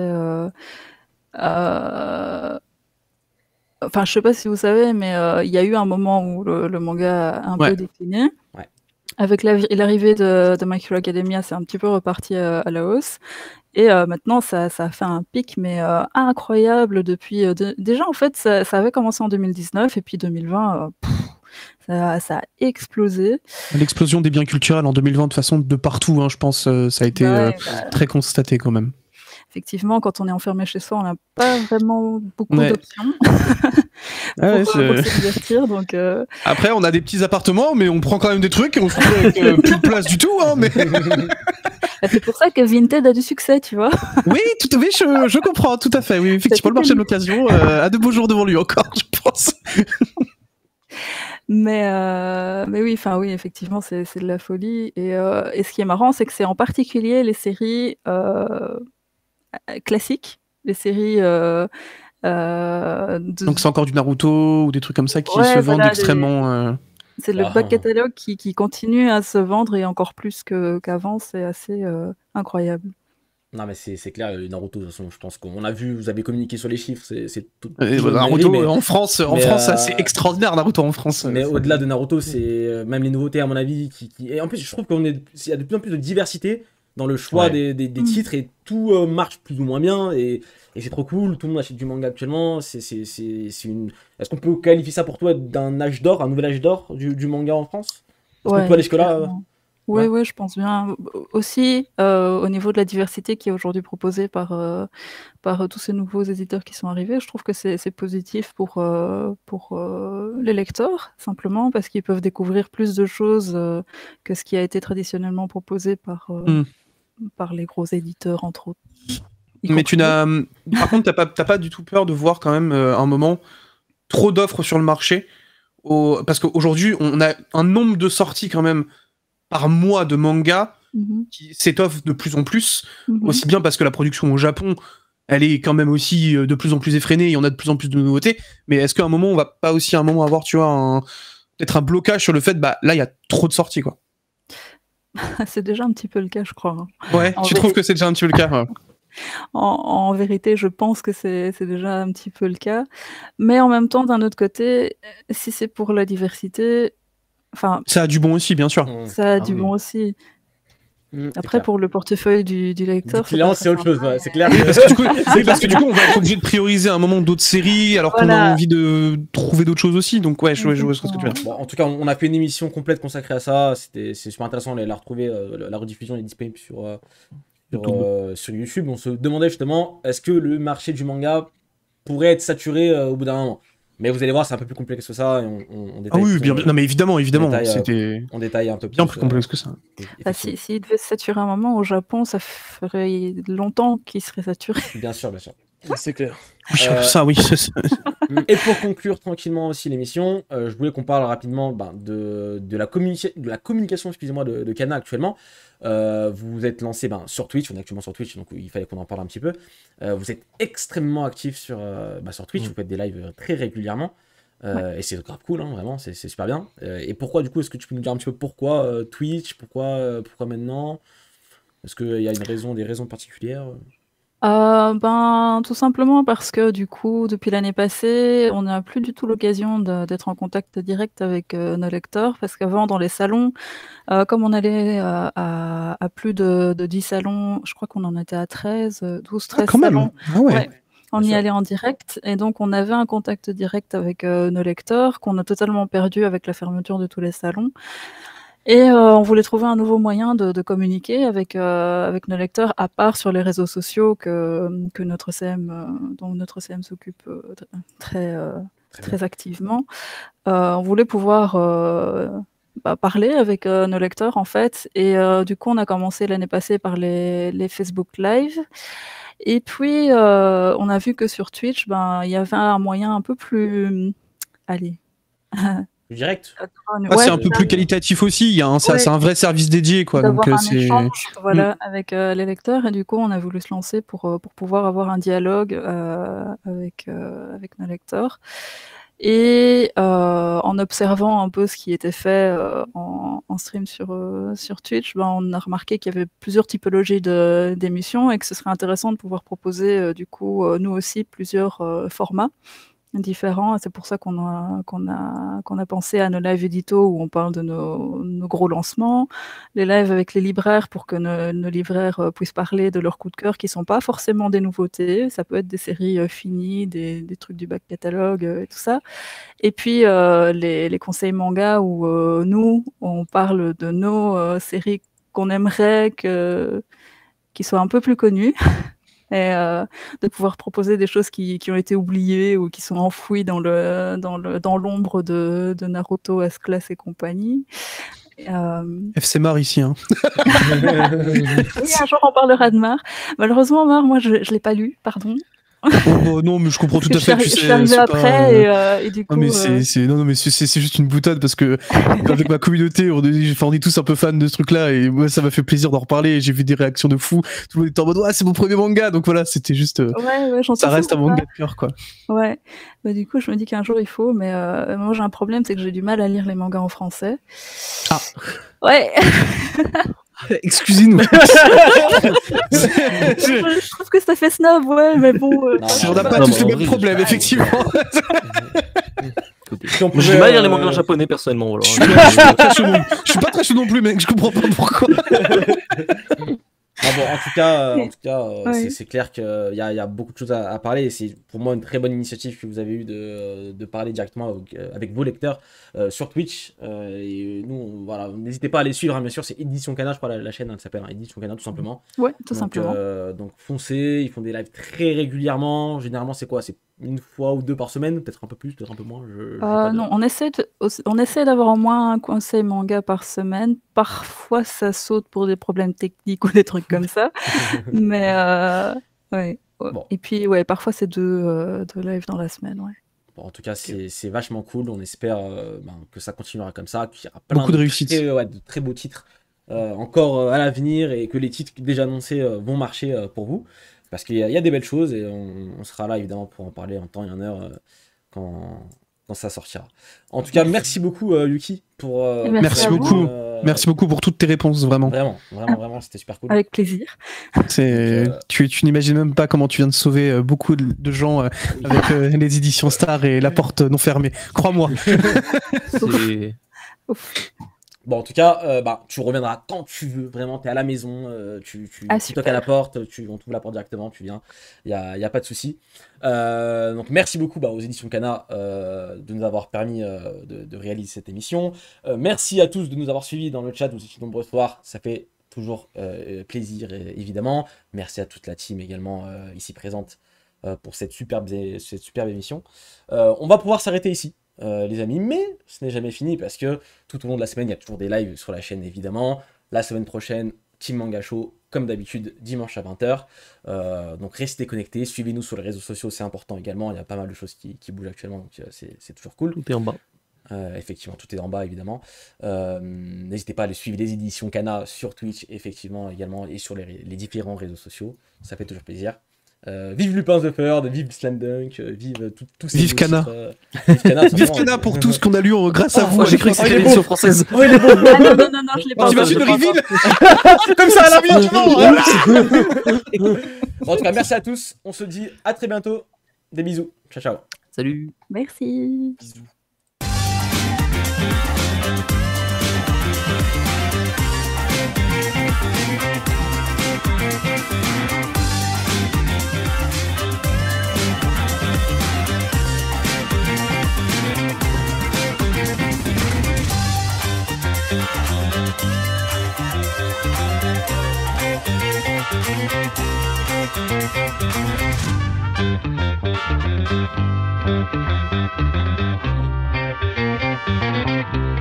Thank you.